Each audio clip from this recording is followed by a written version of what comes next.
ఇర్మియా గ్రంథము 31వ అధ్యాయము 3వ వచనం అందరం కలిసి చదువుకుందాం. ఇర్మియా గ్రంథము 31వ అధ్యాయము 3వ వచనం. చాలా కాలము క్రిందట యెహోవా నాకు ప్రత్యక్షమై ఇట్లనెను, శాశ్వతమైన ప్రేమతో నేను నిన్ను ప్రేమించుచున్నాను గనుక విడువక నీ ఎడల కృప చూపుచున్నాను. ఇంకొకసారి అందరం కలిసి చదువుకుందాం. శాశ్వతమైన ప్రేమతో నేను నిన్ను ప్రేమించుచున్నాను గనుక విడువక నీ ఎడల కృప చూపుచున్నాను.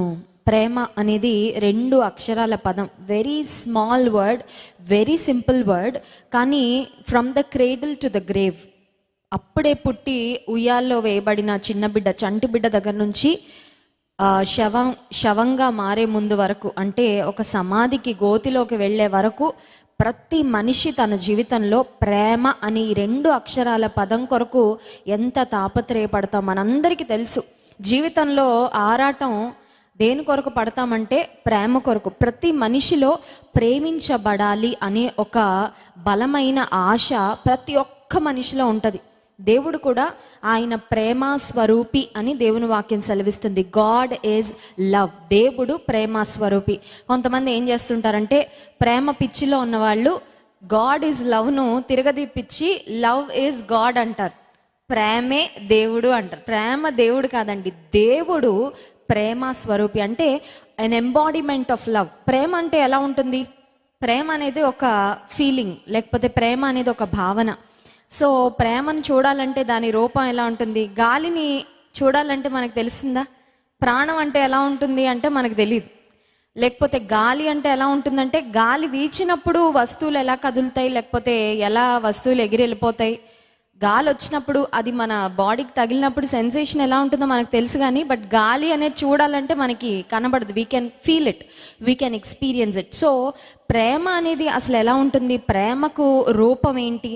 ప్రేమకు చిరునామా ఏంటి అని మనం ఆలోచన చేస్తే యేసుక్రీస్తు ప్రభువు ప్రేమ స్వరూపి. దేవుడు ప్రేమ స్వరూపి. ప్రేమకు ఒక రూపం ఇస్తే, ప్రేమ యొక్క రూపాన్ని మనం చూడాలని ఆశపడితే, నిజమైన ప్రేమను రుచి చూడాలి అని ఆశిస్తే, చూడండి కొన్నిసార్లు కొంతమంది ఇలా అడ్వర్టైజ్ చేస్తూ ఉంటారు, ఈ ఊర్లో అసలు బిర్యానీ అంటే పలానా దగ్గర తినాలి అంటారు. అంటే బిర్యానీలు చాలా దగ్గర దొరకచ్చు, చాలామంది చేయొచ్చు, బట్ అసలు జీవితంలో మీకు బిర్యానీ టేస్ట్ దొరకాలంటే అక్కడ తినండి అంటారు.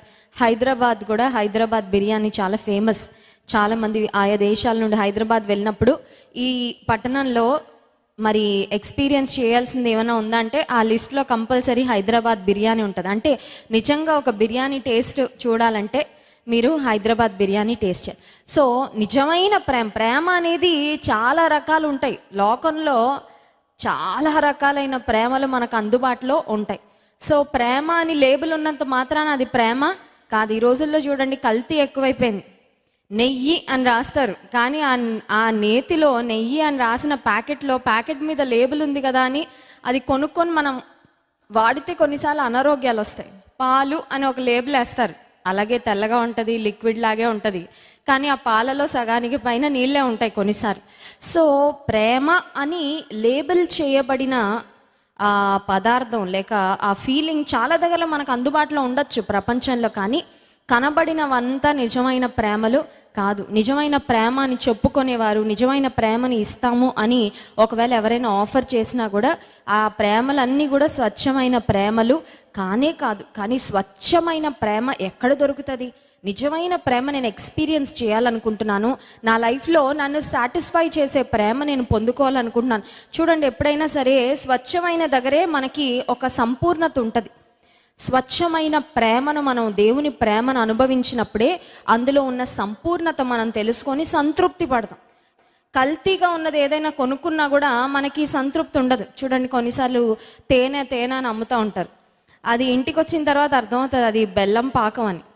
సో అప్పుడు అర్థమైపోద్ది, ఓహో ఇది తేనె అని లేబుల్ వేశారు, చూడ్డానికి కొంచెం అలాగే కనబడుతుంది, కానీ ఇది నిజమైన స్వచ్ఛమైన తేనె. ఇంటికి తెచ్చుకున్న తర్వాత అనవసరంగా డబ్బు ఖర్చు పెట్టామే, అనవసరంగా మోసపోయామని ఆనందపడాల్సింది బదులు ఆందోళన పడుతూ ఉంటాం, బాధపడుతూ ఉంటాం.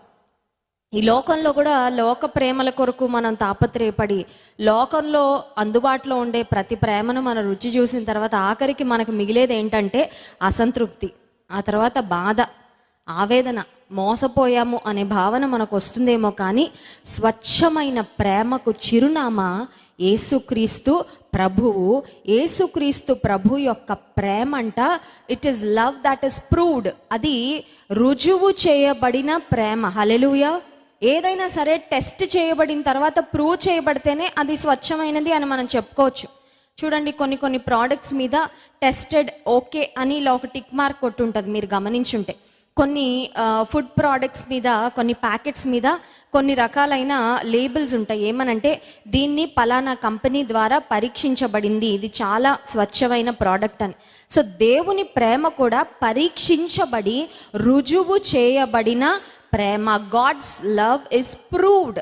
దేవుని ప్రేమ ఏదో మాటల్లో చెప్పి వదిలేసిన ప్రేమ కాదు, కానీ రుజువు చేయబడిన ప్రేమ. ఎలా రుజువు చేశాడు దేవుడు అంటే, దేవుడు మన ఎడల తన ప్రేమను వెల్లడిపరచుచున్నాడు. మనం ఇంకను పాపులమై ఉండగా యేసు మన కొరకు చనిపోయాను. Jesus proved his love by dying for us on the cross of Calvary. దేవుడు మన కొరకు చనిపోవడం ద్వారా ఆయన ప్రేమను రుజువుపరచాడు. ఈ ఉదయకాల సమయంలో ఐఎమ్ ష్యూర్ మనందరిలో మనం ఇతరులను ప్రేమించినప్పుడు అదే మోతాదులో ప్రేమను కోరుకుంటాం కదండి. తల్లి బిడ్డలను ప్రేమించినప్పుడు ఇంత బాగా నా బిడ్డలను ప్రేమిస్తున్నాను, నా పిల్లలు కూడా నన్ను అలాగే ప్రేమిస్తారు అనే ఆశ మనకు కలుగుతూ ఉంటుంది. లేకపోతే వివాహం అయినప్పుడు భార్య భర్త నుండో, భర్త భార్య నుండో ఒక ప్రేమను కోరుకుంటారు. ఆ తర్వాత మనం ఎవరైనా స్నేహితులుగా, కొంతమంది చూడండి అందరినీ నమ్మే మనస్తత్వం ఉంటుంది. ఎవరైనా కొంచెం స్వీట్గా మాట్లాడితే, కొంచెం మంచిగా మాట్లాడగానే నమ్మేస్తారు, అందరినీ నమ్మేస్తారు. అది చాలా డేంజరస్. సో నమ్మేసి వాళ్ళని ప్రేమిస్తూ ఉంటారు. అది ఇరుగు పొరుగు వాళ్ళు అవనియండి, వర్క్ ప్లేస్లో కొలీగ్స్ అవనియండి. ఆ తర్వాత కొన్ని రోజుల తర్వాత వాళ్ళు ఎంత స్వచ్ఛమైన ప్రేమను చూపించారో అవతల సైడ్ నుంచి అటువంటి ప్రేమ రాకపోతే వెంటనే గుండె పగిలిపోద్ది, హార్ట్ బ్రోకెన్, ఒకలాంటి నిరుత్సాహం, డిసప్పాయింట్మెంట్లోకి వెళ్ళిపోతూ ఉంటాం. అయితే ఈ ఉదయకాల సమయంలో నిజమైన ప్రేమ కొరకు వెతికి, నిజమైన ప్రేమ కొరకు తాపత్రయపడి, ఒకవేళ నీవు నిరుత్సాహపడి ఉన్నట్లయితే నీకు ఈ ఉదయకాల సమయంలో దేవుని ప్రేమ ఒక చక్కని పరిష్కారం. దేనికి పరిష్కారం అంటే నీ నిరుత్సాహాన్ని తొలగించడానికి ఒక పరిష్కారము దేవుని ప్రేమ. నీలో ఉన్న బాధను తొలగించడానికి ఒక పరిష్కారము దేవుని ప్రేమ. నీలో ఉన్న ప్రేమించబడాలి అనే తాపత్రయానికి ఒక పరిష్కారము దేవుని ప్రేమ. కొన్నిసార్లు మనం ఇతరులు మనల్ని ప్రేమించాలని ఆశపడినప్పుడు మనలో లోటుపాట్లు అన్నీ మనం దాచేసుకొని మనలో మంచి పాయింట్స్ మాత్రమే మనం చూపించాలని ప్రయత్నం చేస్తాం బయటకి. ఎందుకంటే అమ్మో నాలో ఉన్న నా రియల్ కలర్స్ నేను చూపిస్తే నన్ను యాక్సెప్ట్ చేయరేమో, నన్ను ప్రేమించరేమో, నన్ను అపార్థం చేసుకుంటారేమో, నన్ను గురించి బయటకు వెళ్ళి వేరేగా మాట్లాడతారేమో అని కొన్నిసార్లు మనం బయట వారి ముందు చాలా చక్కగా, మనం చాలా finest people on the planet, అంటే ప్రపంచంలో ఉన్న చాలా మంచి వారిలాగా మనం ఏదో నటించాలని ప్రయత్నం చేస్తూ ఉంటాం. ఎందుకంటే మనలో ఒక ఇన్సెక్యూరిటీ ఉంటుంది అనమాట. ఏమనంటే నా అసలు స్వభావం బయటకు వస్తే, నాలో ఉన్న బలహీనతలు వీళ్ళు తెలుసుకుంటే, అమ్మో అంతకు ముందులా నన్ను ప్రేమించరేమో, అంతకు ముందులాగా నాతో ఉండడానికి ఇష్టపడరేమో అని కొన్నిసార్లు మనం ప్రయత్నం చేస్తుంటాం. కానీ దేవుని ప్రేమ ఎంత గొప్ప ప్రేమ అంటే, మనలో ఉన్న లోటుపాట్లు అన్నీ ఆయనకు తెలుసు. మనం ఎంత కవరప్ చేసుకోగలమండి దేవుని ముందు? చూడండి, చాలాసార్లు మన గురించి బెస్ట్గా ఎవరు చెప్పగలరు అంటే మన ఫ్యామిలీ మెంబర్స్ చెప్పగలరు, అవునా కదా? ఎందుకంటే ఫ్యామిలీ ముందు నువ్వు 24/7 24 గంటలు వారంలో 7 రోజులు నీ ఫ్యామిలీ మెంబర్స్ ముందు ఉంటావు. ఎంతసేపు నటిస్తావు? నటించలేం కదా. బయట వాళ్ళ ముందు అయితే నటిస్తాం, బంధువులు వచ్చినప్పుడు నటిస్తాం, ఆఫీస్కి వెళ్ళినప్పుడు నటిస్తాం, షాపింగ్కి వెళ్ళినప్పుడు నటిస్తాం, లేకపోతే ఏదైనా ఫ్యామిలీ ఫంక్షన్స్కి వెళ్ళినప్పుడు బంధువుల ముందు, తెలిసిన వారి ముందు నటించగలం. బట్ ఇంట్లో చాలాసార్లు మన యూజువల్ క్యారెక్టరే మనం జీవిస్తూ ఉంటాం, మనలాగే బ్రతుకుతూ ఉంటాము. సో అందుచేత కొన్నిసార్లు మన కుటుంబీకులను అడిగితే మన గురించి చాలా బాగా చెప్పేస్తారనమాట. మీ అమ్మ ఎలా ఉంటుందంటే పిల్లలు చాలా ఈజీగా డిఫైన్ చేసేస్తారు. మా అమ్మ ఇలా ఉంటుంది, మా అమ్మ కోపం వస్తే ఇలా చేస్తుంది, మా అమ్మ ఇలా తిడుతుంది అని. మొన్న ఈ మధ్య ఒక యూట్యూబ్లో వైరల్ అయిపోయిన ఒక వీడియో చూశాను.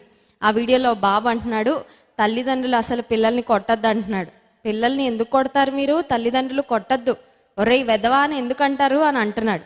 అంటే వాళ్ళ అమ్మ ఎప్పుడు అని ఉంటుంది పాపం, వాడికి అది ఇంకా మైండ్లో పడిపోయింది అనమాట. వాళ్ళ అమ్మకి ఎప్పుడో కోపం వచ్చినప్పుడు ఏదో కోపంలో కొన్ని వర్డ్స్ దొర్లిపోతూ ఉంటాయి కదా, వాడు ఏంటంటే ఆ మాటలన్నీ వాడి మనసులో పెట్టేసుకొని అలా తిట్టకూడదు, అలా కొట్టకూడదు, అది మంచి అలవాటు కాదని తల్లిదండ్రులందరికీ ఒక హితోపదేశం చేస్తున్నాడన్నమాట. చాలా చిన్న బాబు, అది చూస్తే చాలా నవ్వొచ్చింది. దేవుని ప్రేమ ఎలాంటి ప్రేమ అంటే మనలోని లోటుపాట్లు ఎరిగి ఉండి సహా మనల్ని ప్రేమించే ప్రేమ. దేవుని ప్రేమలో ఉన్న గొప్ప స్వభావం లేక గొప్ప లక్షణం ఏంటంటే God's love accepts us just the way we are. మనం ఎలా ఉన్నామో అలా మనల్ని అంగీకరించే ప్రేమ. చూడండి, ఇంట్లోంటి మనం బయటకు వెళ్ళేటప్పుడు మంచిగా డ్రెస్అప్ అవ్వాలి అనుకుంటాం.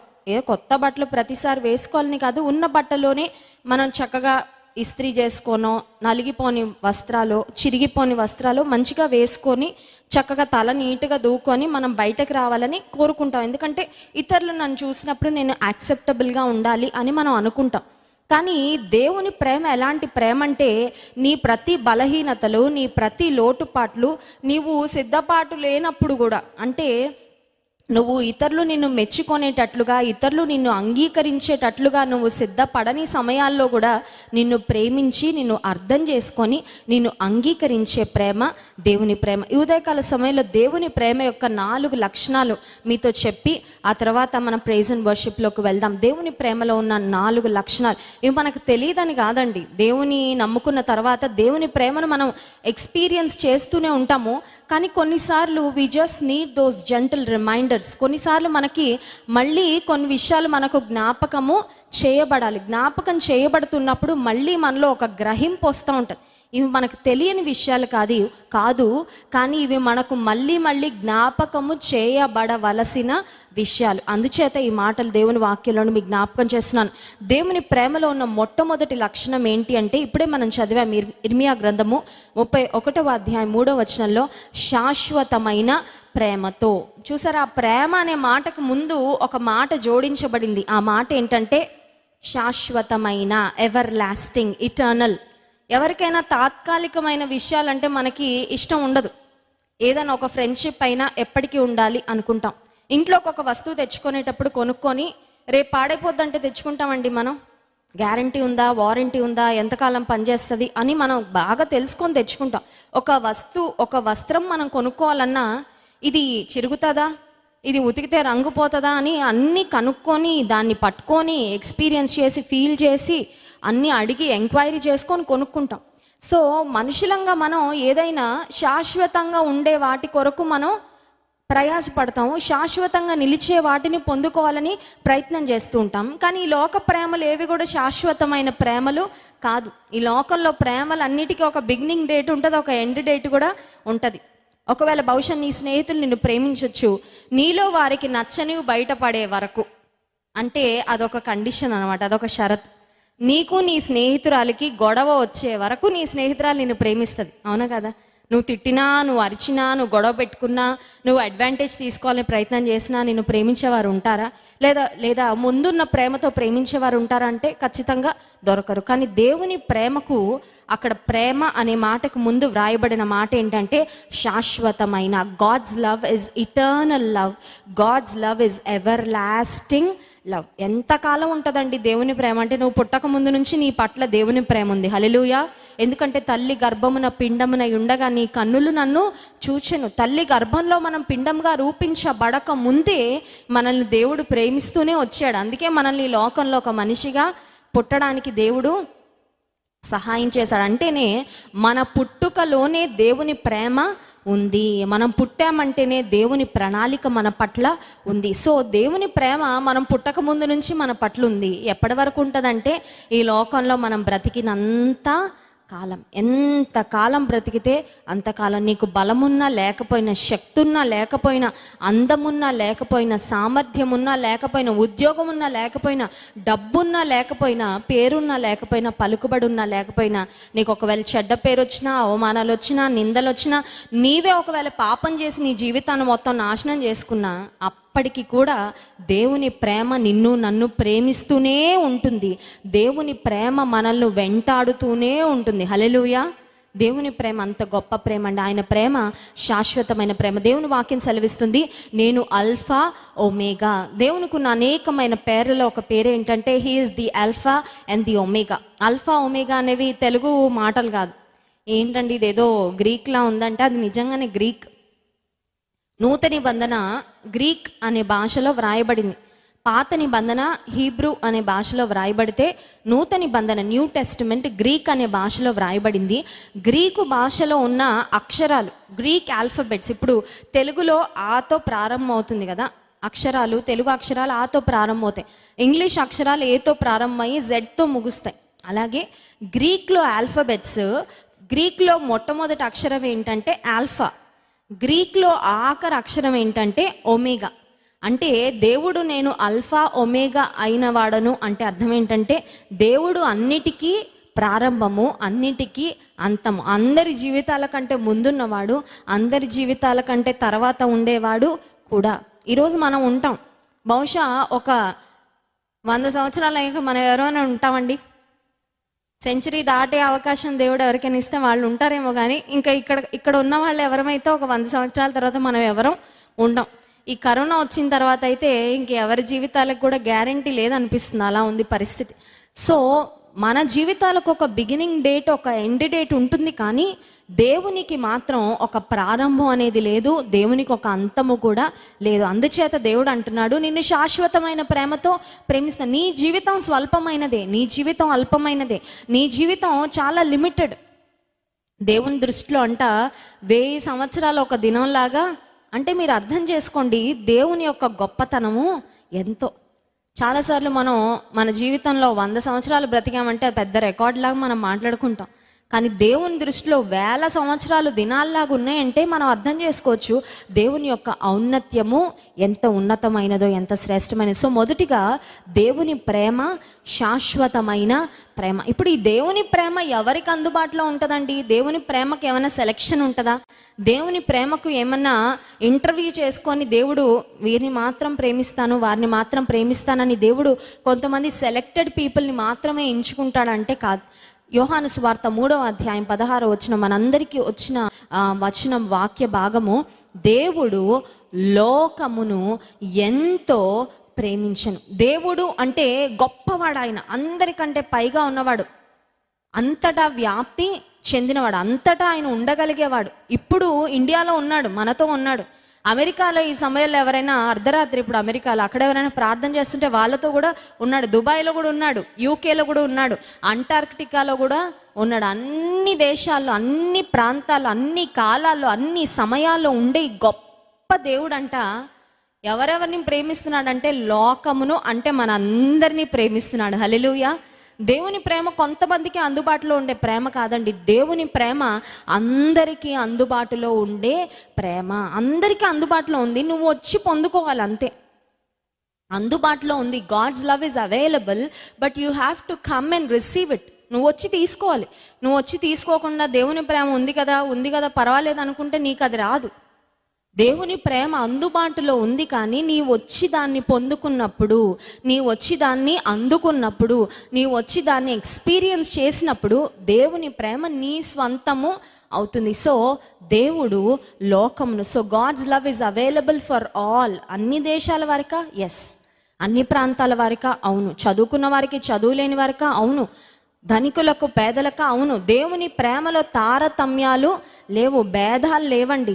చిన్న వయసు వారికి దేవుని ప్రేమ అందుబాటులో ఉంటుంది, పెద్ద వయసులో వారికి ఉండదా అంటే కాదు.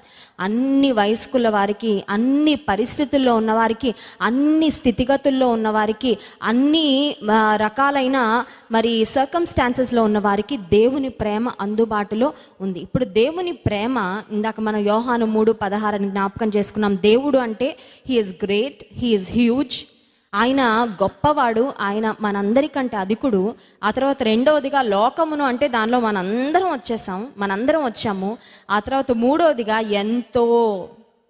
దేవుడు గొప్పవాడు కాబట్టి ఆయన దగ్గర ఉన్నవన్నీ గొప్పగానే ఉంటాయి. హల్లెలూయా. మనం స్వల్పమైన వారం కాబట్టి మన దగ్గర ఉండేవన్నీ స్వల్పంగా అల్పంగా ఉంటాయేమో. దేవుడు గొప్పవాడు కాబట్టి ఆయన చేసేవన్నీ కూడా గొప్పగానే ఉంటాయి. ఆయన ఇచ్చే ఆశీర్వాదాలు కూడా గొప్పగానే ఉంటాయి. చెప్పాలంటే మన కెపాసిటీ కంటే, మనం హోల్డ్ చేయగలిగిన దానికంటే అంతకంటే ఎక్కువగానే దేవుడు చేసేవాడు. సో దేవుడు లోకమును ఎంతో ప్రేమించను, ఎంతో అంటే సో లవ్డ్.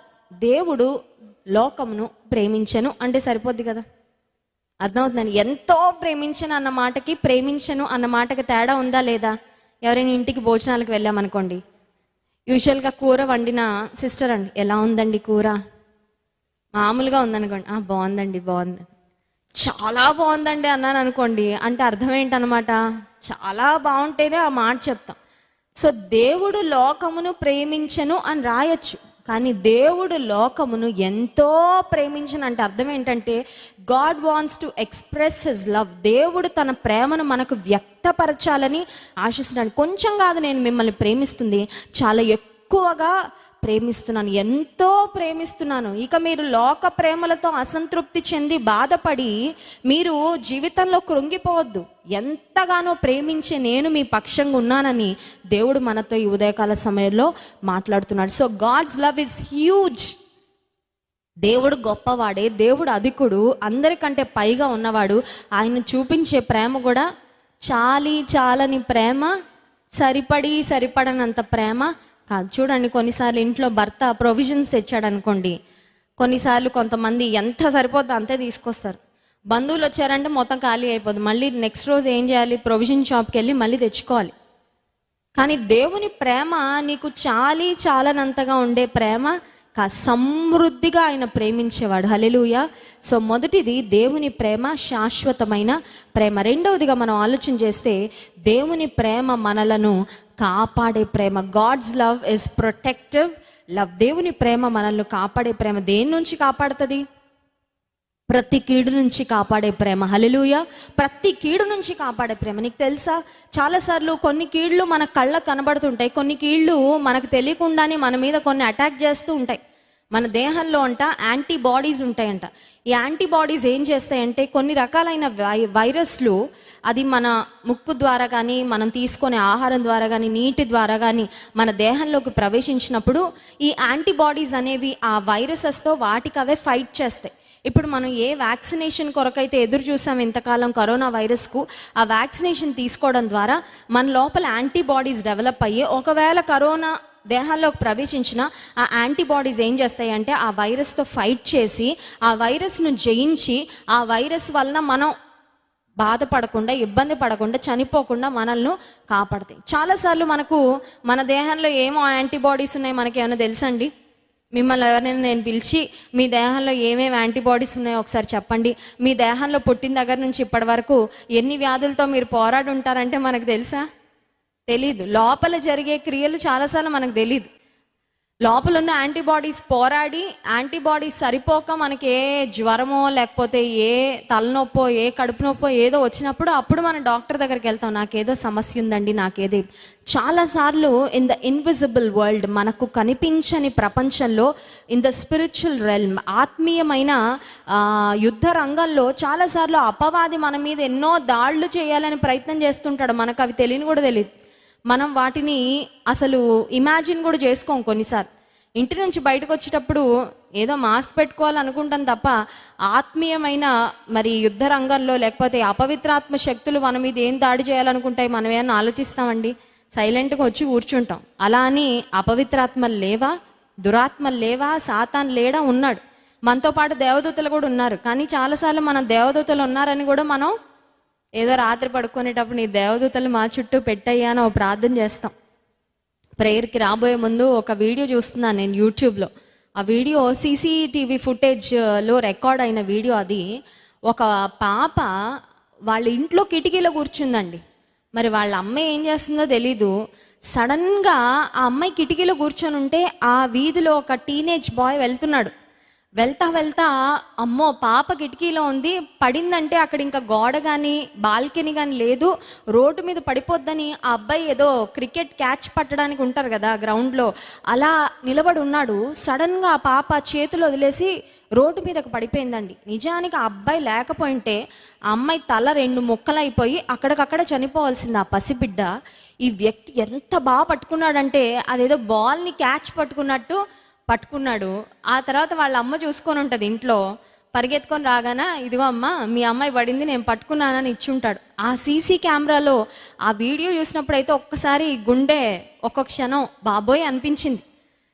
ఆ సమయంలో ఆ చిన్న బిడ్డను కాపాడడానికి ఎలా అయితే యోనాను మృంగడానికి ఒక తిమ్మింగళానికి దేవుడు ఆజ్ఞాపించాడో ఒక పెద్ద చేపకు, నాకు అనిపించింది ఆ చిన్న బిడ్డను పట్టుకోవడానికి దేవుడు ఈ యవనస్తునికి ఆజ్ఞాపించాడు. ఆ పాపకు తెలియదు ఆ పాప పడిపోద్దని, ఆ తల్లికి కూడా తెలీదు. కానీ దేవుడే ఆ బిడ్డ కొరకు అసలు ఆ సమయంలో ఎందుకు వెళ్ళాలి ఆ యవనస్తుడు? ఆ సమయంలో అసలు పైకి ఎందుకు చూడాలి? పైకి చూసి ఒకవేళ పడుతుందేమో అని ఎందుకు అక్కడ వెయిట్ చేయాలి? పోనీ పడినప్పుడు కొన్నిసార్లు క్యాచ్ మిస్ కూడా అవుతుంది కదండి. పైనుంచి పడినప్పుడు అంత జాగ్రత్తగా పట్టుకోకుండా వదిలే అవకాశం కూడా ఉంది. ఒకవేళ పట్టుకోలేకపోయింటే ఆ అబ్బాయి లైఫ్ అంతా బాధపడేవాడేమో. ఒక చంటి బిడ్డ ప్రాణం నా కళ్ళ ముందే అలా పోయిందే, నేను పట్టుకోలేకపోయానని. కానీ దేవుడు ఆ బిడ్డను కాపాడాలనుకున్నాడు, ఆ రోజు కాపాడాడు. ఎందుకు ఈ మాట చెప్తున్నానంటే చాలాసార్లు మనకు తెలియని కీడులు ఎన్నో మనల్ని వెంటాడుతూ ఉంటాయి. కానీ తెలియని కీడులు మనల్ని వెంటాడుతున్న దేవుని ప్రేమ అంతకంటే బలంగా మనల్ని వెంటాడే ప్రేమ. Hallelujah. God's love is after you. దేవుని ప్రేమ నిన్ను వెంటాడే ప్రేమ. ఈ మధ్యకాలంలో నేను స్త్రీల మీటింగ్లో ఒకసారి చెప్పాను, నా పిల్లలు ఉదయకాల సమయం నిద్ర లేచిన తర్వాత మా పిల్లలు నేను ఒళ్ళో కూర్చోబెట్టుకొని వాళ్ళని పట్టుకొని ప్రార్థన చేస్తాను వారి కొరకు. ఈ దినమంతట్లో బిడ్డలను కాపాడయ్యా, ప్రతి కీడు నుంచి తప్పించు, నీ కన్ను దృష్టి బిడ్డల మీద ఉంచని ప్రార్థన చేస్తూ ఉంటాను. ఒకసారి నేను స్త్రీల మీటింగ్లో చెప్పాను, తల్లులారా మీ పిల్లలు లేవగానే వాళ్ళకి బ్రష్ చేయించాలి, స్నానం చేయించాలి, వాళ్ళు రెడీ చేయాలి, అది చేయాలి, ఇది చేయాలి, టిఫిన్ పెట్టాలి, ఇవన్నీ కాకుండా ముందు మీ బిడ్డల కొరకు ప్రార్థన చేయండి అని చెప్పాను. ఇలాగే ఒక శుక్రవారం ప్రార్థన అయిపోయిన తర్వాత ఒక తల్లి తన బిడ్డను ఎత్తుకొని పరుగు నా దగ్గరకు వచ్చి, సిస్టర్ మీకు నా సాక్ష్యం చెప్పాలండి, ఆ రోజు మీరు స్త్రీల మీటింగ్లో చెప్పారు చిన్న బిడ్డలు లేవగానే వారిని ఎత్తుకొని ప్రార్థన చేయమని, నా బిడ్డల కొరకు అలా ప్రార్థన చేస్తున్నాను. మొన్న అనుకోకుండా మా ఇంట్లో ఒక వాటర్ డ్రమ్ ఉంటే, చిన్న పాప అంటండి, ఆ వాటర్ డ్రమ్లో ఏముందో చూద్దామని వంగి వాటర్ డ్రమ్లో పడిపోయిందంట. అంటే ఉల్టా పడిపోయిందంట. పడిపోయి ఎంతసేపు ఉందో కూడా మాకు తెలియదండి. కాసేపు అయిన తర్వాత మా పాప మళ్ళీ వాటర్ డ్రమ్లో తనే లేచి నిలబడి ఏడుస్తుందంట. నిజానికి ఈరోజు నా కుమార్తె చనిపోవాల్సింది, అంత వాటర్ ఉంది ఆ వాటర్ డ్రమ్లో, కానీ దేవుడు నా కుమార్తెను కాపాడాడు. నేను అనుకుంటాను దేవుని సన్నిధిలో ఆ బిడ్డ కొరకు ప్రతిదినం ఉదయకాల సమయంలో మీ ప్రార్థన చేయమని చెప్పారు, ప్రార్థన చేస్తూ వచ్చాను. దేవుని సన్నిధిలో చేసిన ప్రార్థన నా కుమార్తె ప్రాణాన్ని కాపాడిందని. హల్లెలూయా. ఎందుకు ఈ మాట చెప్తున్నానంటే దేవుని ప్రేమ మనలను కాపాడే ఎంతని జాగ్రత్త తీసుకుంటామండి మనం. ఎన్ని విషయాల్లో మనం జాగ్రత్త తీసుకోగలం. ఎన్ని విషయాల్లో మనం జాగ్రత్త తీసుకున్నా ఏదో ఒక ప్రమాదం, ఏదో ఒక అపాయం, ఏదో ఒక కష్టం, ఏదో ఒక నష్టం, ఏదో ఒక వ్యాధి, ఏదో ఒక సమస్య మనకి ఏదో ఒక సమయంలో దాపురిస్తూనే ఉండొచ్చు, మనకు ఎదురు పడుతూనే ఉండొచ్చు. కానీ దేవుని ప్రేమ మాత్రం మనల్ని కాపాడే ప్రేమ. జకర్యా గ్రంథం 2వ అధ్యాయము 5వ వచనంలో దేవుని వాక్యంలో ఒక శ్రేష్టమైన వాగ్దానం రాయబడింది చూడండి. జకర్యా గ్రంథము 2వ అధ్యాయము 5వ వచనం, నేను దాని చుట్టూ అగ్ని ప్రాకారముగా ఉందును, నేను దాని మధ్యను నివాసినై మహిమకు కారణముగా ఉందును, ఇదే యెహోవా వాక్కు. దేవుడు తన ప్రజల చుట్టూ ఉంటాడంట. ఒక ప్రాకారంలాగా, మామూలు ప్రాకారం కాదంట. సెంట్రల్ జైలుకు, కొన్ని జైల్స్కు మనం చూస్తే ఆ చుట్టూ ఎలక్ట్రిక్ ఫెన్సింగ్ పెడతారండి. ఎలక్ట్రిక్ ఫెన్సింగ్ పెట్టి ఆ గోడ పైన కొన్ని ఎలక్ట్రిక్ వైర్స్ ఉంటాయి. ప్రతి సమయంలో ఆ కరెంట్ ఆన్ చేసి పెడతారు. ఎందుకంటే ఎవరైనా కనుక జైల్లో ఉన్నవారు తప్పించుకొని బయటకు వెళ్ళాలని ప్రయత్నం చేసినప్పుడు కరెంట్ షాక్ కొడుతుంది. సో కరెంట్ వైర్స్ ఉంటే వారు భయపడి జైల్లో నుంచి బయటకు తప్పించుకోవడానికి ప్రయత్నాలు చేయరని. కానీ ఎలక్ట్రిక్ ఫెన్స్ కంటే ఇంకా ప్రొటెక్టివ్ ఫెన్స్ ఏంటంటే ఫైర్ ఫెన్స్, అగ్ని ప్రాకారం. దేవుని అగ్ని ఎంత గొప్పదంటే, దేవుని అగ్ని అది మండుతూ ఉంటుంది, మనల్ని కాల్చదు, మన చుట్టూ ఉంటుంది. ఒక మండు చిన్న ఫెన్స్ వలె, ఒక ఫైరీ ఫర్నేస్ వలె. చూడండి దేవుడు తన ప్రజలకు ఇచ్చే కాపుదల ఎంత గొప్పగా ఉంటుందంటే, దేవుని ప్రజలైన షద్రక్ మెషక్ అబేద్నెగోలు అగ్నికుండంలోకి వెళ్ళారు, వాళ్ళు కాళ్ళ, కానీ వారిని వేసిన వారు కాలేరంట. ఇప్పుడు దేవుడు మన చుట్టూ అగ్ని ప్రాకారంగా ఉన్నప్పుడు అగ్ని మన చుట్టూ ఉన్నప్పుడు మనం కాలం, కానీ మనల్ని అటాక్ చేయడానికి ఎవరైనా వస్తే వారు కాలిపోతారు. Hallelujah. That is how great God's protection is. దేవుడు నీకు ఇచ్చే ఆశ్చర్యకరమైన కాపుదల ఎంత గొప్పదంటే నీ చుట్టూ అగ్నిని పెడతాడు. ఎందుకంటే ఆ అగ్నిని అంటుకోవడానికి, ఆ అగ్నిని ముట్టుకోవడానికి ఎవరు ధైర్యము చేయరు. కనుక నిన్ను సమీపించడానికి వచ్చే అపవాద శక్తులు కాలిపోతాయి. నీకు హాని కలుగ చేయడానికి వచ్చేవారు కాలిపోతారేమో, కానీ నీకు మాత్రం ఆయన తన అద్భుతమైన దైవికమైన కాపుదలను అనుగ్రహించేవాడు. God's love is protective love. మూడవదిగా మనం ఆలోచన చేస్తే God's love is patient love. దేవుని ప్రేమ ఓర్పు కలిగిన ప్రేమ. హల్లెలూయా.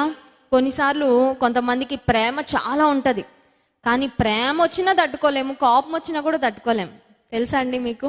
ప్రేమ వచ్చినా ఓవర్ఫ్లో అయిపోతుంటుంది, కోపం వచ్చినా కూడా కొంతమంది ప్లేట్ నిండా బిర్యానీ వేసి పెడతారు. బా ఇంత ప్రేమ అనుకోగానే ఇంకా అది తిని అవ్వను కూడా అవ్వదు, మళ్ళీ తిట్ల పారైనా మొదలు పెడతారు.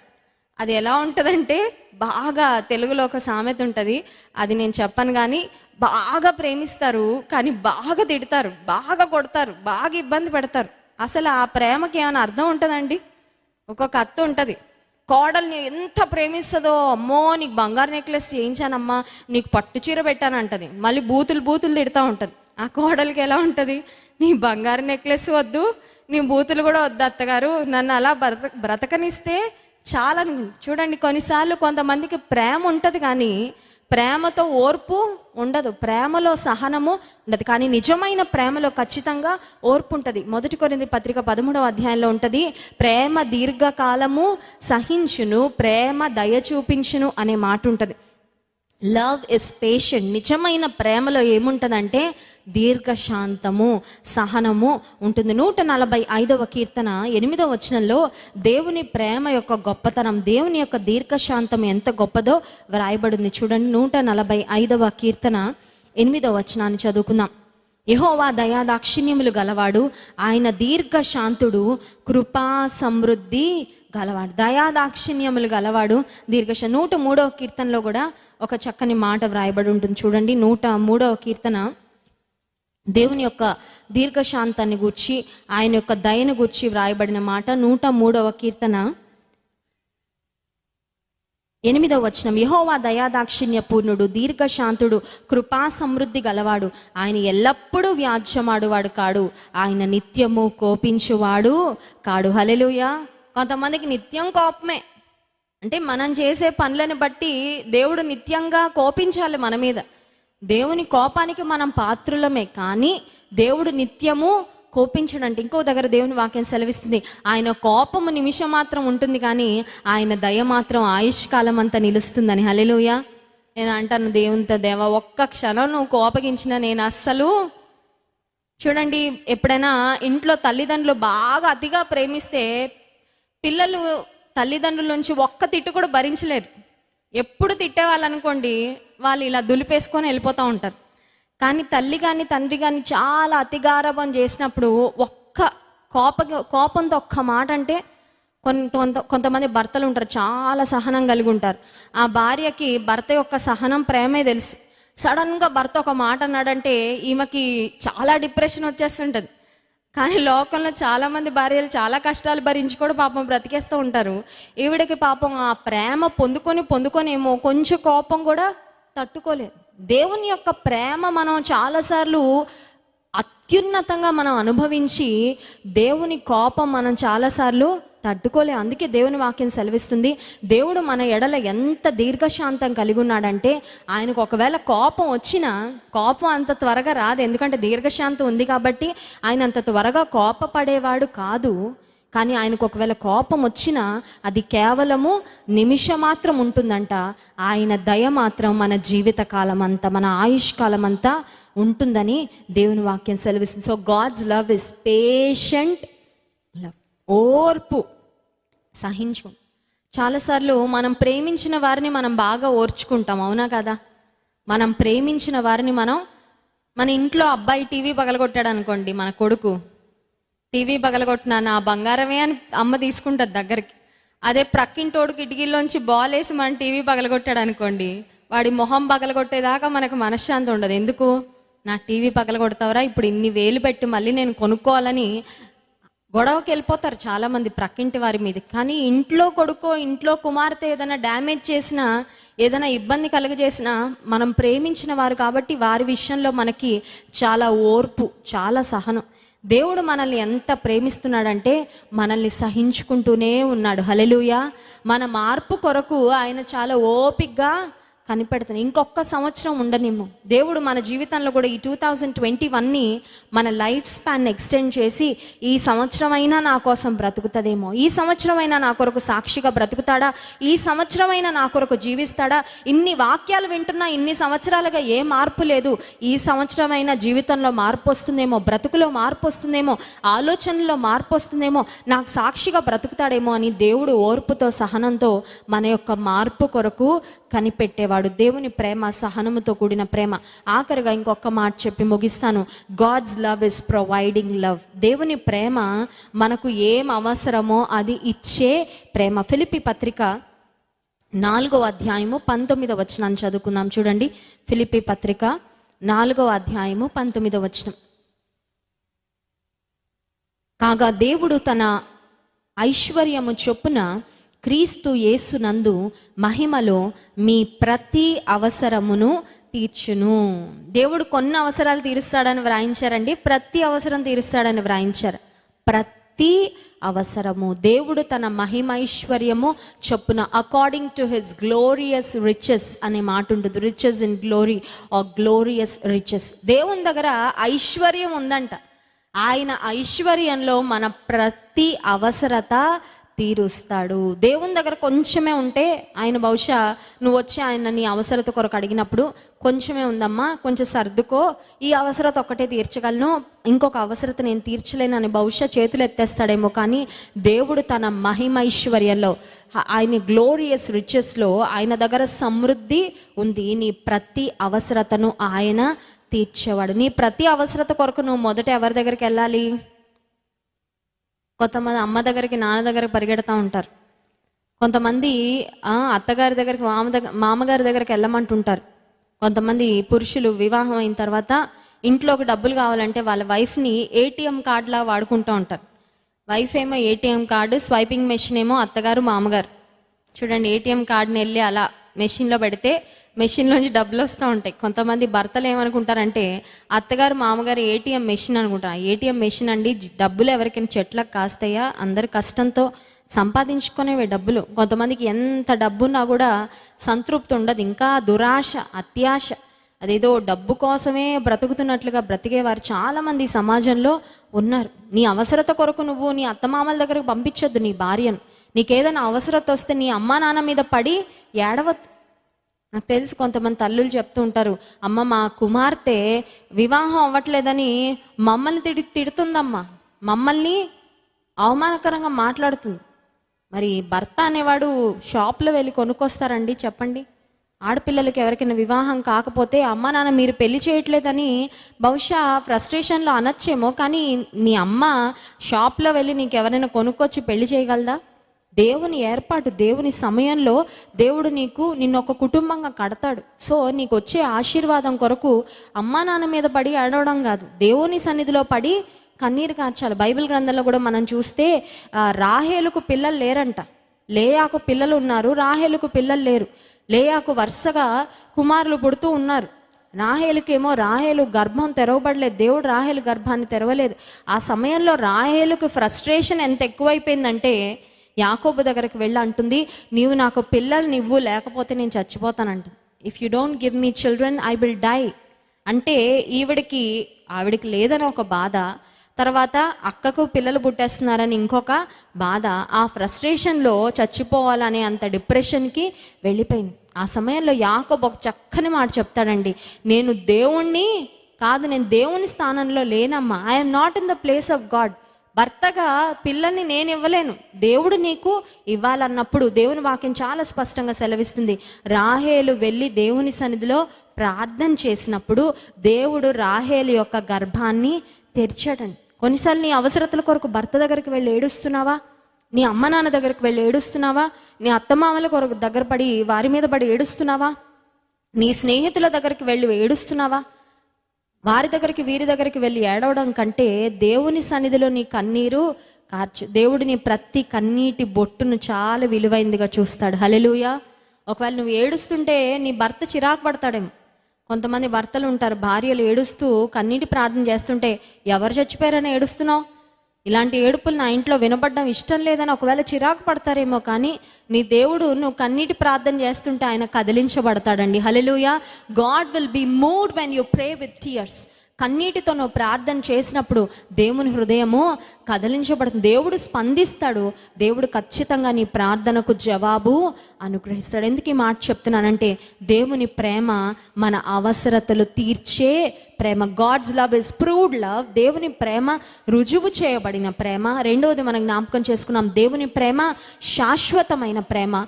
మూడవదిగా మనం జ్ఞాపకం చేసుకున్నాం దేవుని ప్రేమ మనల్ని కాపాడే ప్రేమ. నాలుగవదిగా దేవుని ప్రేమ ఓర్చుకునే ప్రేమ, సహించుకునే ప్రేమ, దీర్ఘశాంతము కలిగిన ప్రేమ. ఐదవదిగా మనం జ్ఞాపకం చేసుకున్నాం దేవుని ప్రేమ మన అవసరతలు తీర్చే ప్రేమ. మనకు కావలసినవన్నీ దేవుని ప్రేమలో ఉన్నాయా లేవా? God's love is an all sufficient love. అన్ని విధాలుగా నిన్ను సంతృప్తి పరచగలిగినది దేవుని ప్రేమ. మీరు ఏ అవసరతతో దేవుని సన్నిధికి వచ్చారో నాకు తెలీదు. మీ హృదయానికి మీ మనస్సుకు ఏ గాయమైందో నాకు తెలీదు. ఒకవేళ మనుషుల ప్రేమల కొరకు ఆరాటపడి తాపత్రయపడి మీరు అలసిపోయి ఉండొచ్చు. కానీ ఉదయకాల సమయంలో అన్ని సమస్యలకు ఒకే ఒక పరిష్కారము, అదేంటంటే దేవుని ప్రేమ. God's love provides, God's love protects, God's love satisfies, and God's love is everlasting.